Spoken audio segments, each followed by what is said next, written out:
All right, so welcome back. We're going to talk about how to input data in JMP. We're going to use JMP a lot this semester, so knowing how different data structures affect what you can do in JMP will go a long way to making this a very smooth semester. So on the right here, we have a data table. I went out and I measured 25 leaves each of the plant species Jordanicus, Preceptoria, Alicinium, and Fajardium. These are naturally occurring plants in Delaware. You will find them all over the place, particularly around the ice lab. So here, each row represents a measurement from a single leaf. Here I have an ID number here, so I have like Jordanicus 1, Preceptoria 1. This is a very typical way of formatting a data table for data collection. But I want to emphasize, in case it's not clear, this is not saying that there's some leaf that has a four-dimensional property where in each dimension it has a species leaf length. Um, and you might say, Jordan, that's ridiculous. But if we put this into JMP, that's what JMP will think. So let's do that. Let's bring this into JMP. I have my JMP window here. I'm just going to open a new data table. I'm going to select my column with the headings. I don't really need this other stuff. I'm going to go into JMP. I'm going to click this first column here. I'm going to do edit. I'm going to paste with column names. So when I do paste with column names, it's going to put my column names up here and it's going to put my measurements down there. And notice that when I do that, all of these paste as continuous data. But if I do the same thing, I do edit, I just do regular paste. I'm going to put Jordanicus, my column headers up in here, and then all of these will paste as character data and they'll be nominal. So then I'd have to go in here and have to change these to numeric. So just be careful when you do that. Now if I have my data like this, my options become kind of limited. So let's say I go to Graph Builder. Right. So if we leave it like this and we go to Graph Builder, you'll see that we have our four columns here. We can put them on our y-axis if we want. We can put our error interval on there. Not 100% sure why it's putting it over there, but if I do anything, it'll fix. So now I have my bar graph. It's got the colors, it's got the lines on it.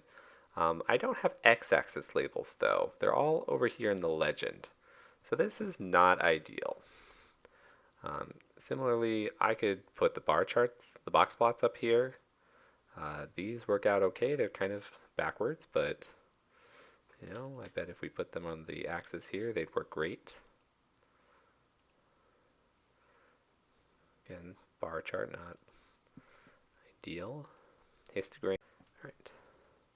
So instead, what JMP sees when it looks at this is it thinks there's 25 different samples that have been measured, and each sample has 4 conditions associated with it. Which we know is not true. We know that these are independent samples. And in order for JMP to process it that way, we have to make it so that there's one data point per row. So what we're going to do is we're going to stack these rows. We're going to go to Tables, Stack. We're going to take all of these. We're going to put them over here. I don't have any missing rows, but I'm going to check this box just in case. So my stack data column, this is going to be leaf length. And that'll be in centimeters. And then my label column, so my label is each of these columns. Each of these are species. I'm going to name this species. I'm going to hit OK. And now I have here 2 very convenient columns. I have a column that tells me what the species is and a column that tells me what the length is. If I want to, I can sort this column by ascending. So now I have these sorted by species. This is how we formatted data for you when we gave you data previously. So if you think back to the sample metals data, you had a categorical column and a continuous column. Now we can go to Graph Builder and we can remake those same exact graphs. So we can put these here, we can put these here, bada bam. We have no reason to think that there's a particular sequence here, so we'll just leave this order. We can do the box plot, we can do the bar chart with the dots, the standard error, the standard deviation. We could do the histograms. These are the things you'll do depending on what your data set is. All right. So that's about all there is to inputting data. Make sure you have the right column types here. Refer to the data type video there if you need a reminder. But just be conscientious of, are your data linked this way or are they linked this way? And that'll come in handy when we start doing hypothesis testing. So thank you and see you next time.